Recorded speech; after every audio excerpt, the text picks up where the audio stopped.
नमस्कार दोस्तों, स्वागत है संकल्प के YouTube चैनल पर आप सभी का। जितने भी विद्यार्थी लाइव जुड़े हुए हैं उनके लिए एक विशेष सूचना रहेगी कि अभी गणतंत्रता दिवस के उपलक्ष्य में संकल्प ऐप के ऊपर भारी ऑफर चल रहा है। तो जितने भी विद्यार्थी इच्छुक हैं कोर्स लेने के लिए तो वो आज से ही परचेज कर सकते हैं भाई। तो सुबह की मॉर्निंग में जो हम रोजाना एक प्रश्न लेकर आते हैं, तो आज की शिफ्ट में वो 15 जो नंबर प्रश्न है वो भारत के मैदानों से संबंधित है। चाहे वो उत्तर भारत का विशाल मैदान है या तटीय मैदान है, उनसे संबंधित कुछ एक प्रश्न मैंने रखा है। तो देखिए कौन सा प्रश्न है। प्रश्न की लैंग्वेज है उत्तर भारतीय मैदान में बाढ़ निर्मित नए युवा जो निक्षेपों को जाना जाता है, किस नाम से जाना जाता है। जल्दी से अपने कमेंट बॉक्स में अपना आंसर लिखिए भाई। उत्तर भारतीय मैदान में बाढ़ निर्मित नए युवा निक्षेपों को जाना जाता है भाबर के नाम से, खादर के नाम से, बांगर के नाम से, तराई के नाम से। इतने में कुछ खास अन्य जानकारियां मैं आप लोगों के लिए बता दूं। उत्तर भारत के विशाल मैदान को 3 भागों में बांटकर पढ़ा जाता है, जिनमें से एक बात हमारे को पढ़ना पड़ता है, सिंधु नदी का मैदानी भाग पढ़ना पड़ता है, सिंधु का मैदान। इसी में गंगा का मैदानी भाग भी पढ़ा जाता है, गंगा का मैदान। और तीसरा इसका भाग होता है ब्रह्मपुत्र का भाग, ब्रह्मपुत्र का मैदानी भाग। तो 3 मैदानी भाग है, जिनमें से ये मैदान आगे चलकर फिर 3 भागों में डिवाइड हो रखा है, जिसमें ऊपरी गंगा का मैदान है, ऊपरी गंगा, मध्य गंगा, मध्य गंगा और निम्न गंगा का मैदानी भाग, निम्न गंगा का मैदानी भाग। अब इनका हमारे को विस्तार पता होना चाहिए। जैसे उदाहरण के तौर पर पंजाब, ये जो सिंधु का मैदान है ये भारत में पंजाब हरियाणा के अंतर्गत है, तो इसको पंजाब हरियाणा का मैदान भी कहा जाता है भाई, सिंधु के मैदान को। इस मैदान का विस्तार आपको देखने को मिलेगा यूपी के अंदर, बिहार में और वेस्ट बंगाल स्टेट के अंदर, और इस मैदान का विस्तार देखने को मिलेगा असम के अंतर्गत। तो यहाँ की भौतिक विशेषताएं अलग अलग देखने को मिलेगी। ये नदी निर्मित मैदानी है सभी भाग, जिसमें भाबर भी है, खादर भी है, बांगर भी है और तराई भी है। और यहां पूछा गया है उत्तर भारतीय मैदान के बाढ़ निर्मित नए युवा निक्षेपों को क्या कहा जाता है। भाबर के अंतर्गत ध्यान रखना शिवालिक हिमालय के, शिवालिक हिमालय के पैरों में, शिवालिक हिमालय के दक्षिण में ऐसा बोल सकते हैं, या पैरों में बोल सकते हैं, दक्षिण में विशाल कंकड़ पत्थरों का जमाव, विशाल कंकड़ पत्थरों का जमाव। विशाल लिख दिया तो बड़े बड़े लिखने की जरूरत नहीं है, विशाल कंकड़ पत्थरों का जमाव, कंकड़ पत्थरों का जमाव क्या कहलाता है। तो आंसर ध्यान रखना, उसे भाबर कहा जाता है। बड़े बड़े विशाल कंकड़ पत्थरों का, विशाल कंकड़ पत्थरों का जमाव भाबर कहलाएगा। और भाबर में चोस जैसी छोटी नदियां, चोस जो है वो छोटी नदियां हैं, छोटी नदियां। और चोस जो, ये ध्यान रखना चोस किसे कहा जाता है, तो ये बात होगी शिवालिक हिमालय पर, शिवालिक हिमालय पर ग्रीष्म ऋतु में या ग्रीष्म काल के दौरान, ग्रीष्म काल के दौरान बनने वाली, ग्रीष्म काल लिख रहा हूं अर्थात मानसून लिख रहा हूं मैं यहां पर, मानसून के दौरान बनने वाली अनेक छोटी छोटी धाराएं, अनेक छोटी छोटी धाराएं, जिनको क्या कहा जाता है, चोस कहा जाता है। तो छोटी नदियां जो है, चोस जैसी नदियां हैं, वो यहां पर विलुप्त होती है, विलुप्त होती है। तो आपसे पूछ सकता है कि कौन सी नदियां भाबर में बड़े बड़े विशाल कंकड़ पत्थरों में विलुप्त हो जाती है। तो चोस जैसी जो छोटी नदियां हैं, जो ग्रीष्म काल मानसून के दौरान बनती है, अनेक छोटी बड़ी धाराएं, वो यहां विलुप्त हो जाती है।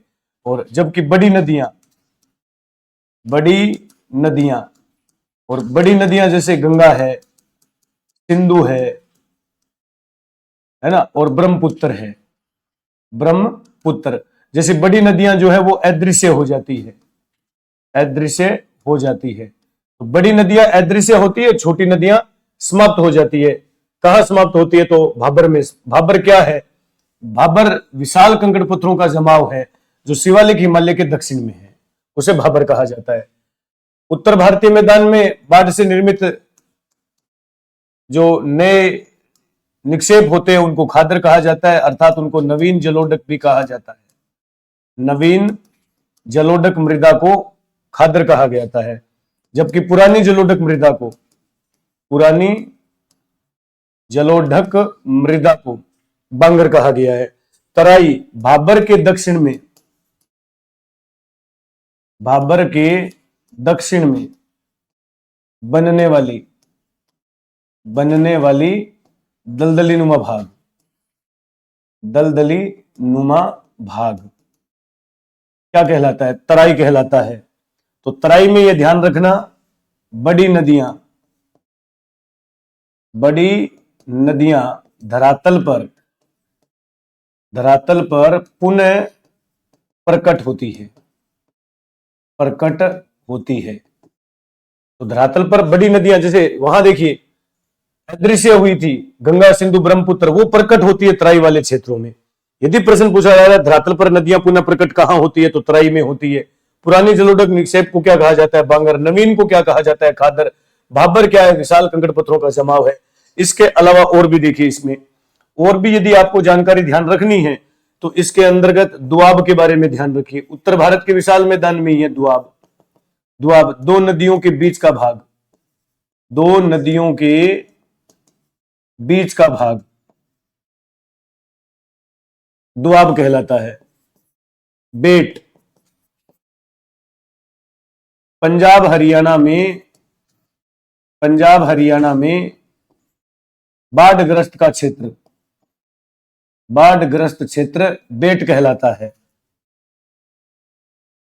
बील गंगा के मैदानी भाग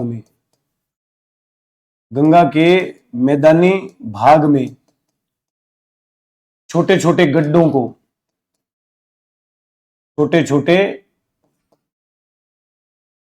को बिल कहा जाता है। बिल का ऊपरी भाग चर के नाम से जाना जाता है। चर के नाम से जाना जाता है। देखिए बहुत सारी हमने पॉइंट यहां देखने को मिलेंगे। तराई एक दलदली नुमा भाग है जो भाबर के दक्षिण में बनता है। बड़ी नदियां जो है यहां धरातल पर पुनः प्रकट होती है। बांगर पुरानी जलोढ़क मृदा है। खादर नवीन जलोढ़क मृदा है। भाबर विशाल कंकड़ पत्थरों का जमाव है। दुआब दो नदियों के बीच का भाग। बेट बाढ़ग्रस्त क्षेत्र पंजाब हरियाणा में। बिल गंगा के मैदानी भाग में छोटे छोटे गड्ढों को बिल कहा जाता है। बिल का ऊपरी भाग चर के नाम से जाना जाता है। तो आपसे शब्दावली पूछ सकता है चर किसे कहा जाता है ना। यहां जैसे मैंने चोस लिखा है, चोस किसे कहा जाता है, या फिर डायरेक्ट पूछ लेगा बेट किसे कहा जाता है, दुआब किसे कहा जाता है, बिल किसे कहा गया है, चर किसे कहा गया है, तराई किसे कहा जाता है, बांगर किसे बोलते हैं, खादर किसे बोलते हैं, भाबर किसे बोलते हैं। और भी अधिक जानकारी चाहिए आपको, ये बनते कैसे हैं, किस प्रकार ये बन पाते हैं, इनसे अधिक रिलेटिव आपको कोई जानकारी चाहिए तो हमारा अभी ऑफर चल रहा है भाई। ऑफर गणतंत्रता दिवस के उपलक्ष्य में विशेष ऑफर है। पूरी जियोग्राफी में मैंने छूट दे रखी है। यहां पर कंप्लीट मेरे द्वारा करवाया गया पूरा इंडिया जियोग्राफी है।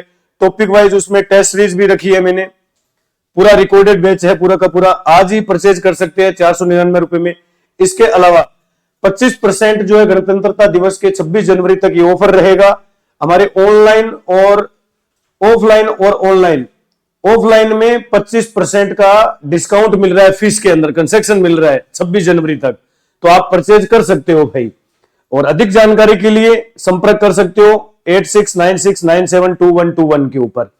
इधर हमारे को 98,750 75,725 पर आप संपर्क करके पूछ सकते हो। ये ऑफलाइन के बेच में है। ऑनलाइन में भी मात्र 999 रुपए में कोर्स अप्लाई कर सकते हैं। इधर 499 रुपए में भारत के जियोग्राफी, पूरी जियोग्राफी मेरे द्वारा करवाई गई है। क्लियर? तो आज की क्लास कैसे लगी कमेंट बॉक्स में जरूर अपना सुझाव दीजिए। नेक्स्ट मिलते हैं अपने एक नए बेहतर क्लास में, तब तक के लिए इजाजत दीजिए। धन्यवाद।